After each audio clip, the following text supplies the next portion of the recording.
Inalok ng car dealer na F2A ang orange Chevrolet Corvette Stingray Car 0C7 ni Daniel Padilla kay Boss Toyo ng Pinoy Pawn Stars. Base sa Facebook post ng F2A car dealer na si Franz Akim Aldover kaninang tanghali, Corvette ni Daniel Padilla ibebenta namin kay Boss Toyo. Pinoy Pawn Stars. Sabi ni Boss Toyo, tinawagan siya at may iaalok ang car dealer na hindi niya mahihindihan at ipinost niya sa kanyang YouTube channel ang nasabing negosasyon. Sabay pakita ng video ng napakagandang sports car ni Daniel at ang mga dokumentong hawak ni Franz kay Boss Toyo kasama na ang car key. Na-acquire ito noong 2015. Bumaba ang mag-asawa sa parking at habang pababa sa parking lot ay natanong ni Boss Toyo ang car dealer kung bakit ibinebenta. Siguro boss, sawa na, retired na. Yan yung kauna-unahang nabili niyang sports car, sagot sa kanya.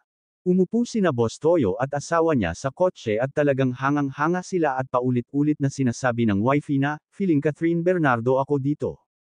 Base sa pag-uusap ni na Franz at Boss Toyo, ay inalok niya ng 6.5 million pesos para sa sports car ni DJ. Unang tawad ng may-ari ng Pinoy Pawn Stars, 5.5 million pesos.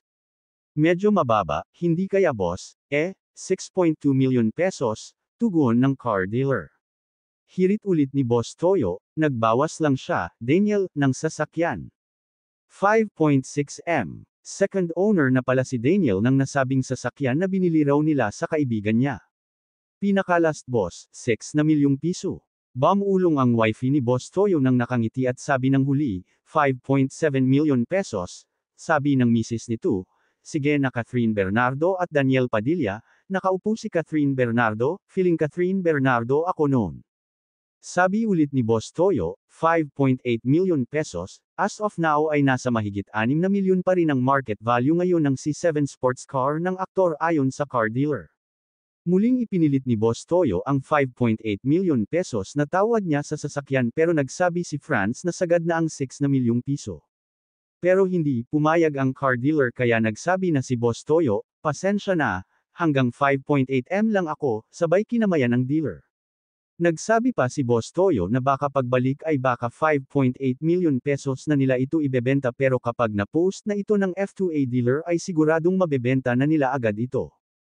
Tinanong kung ano ang history ng nasabing sports car at ang kwento ng kasama ni Franz, bale yan po ang unang sports car ni Daniel at bale share sila ni Catherine.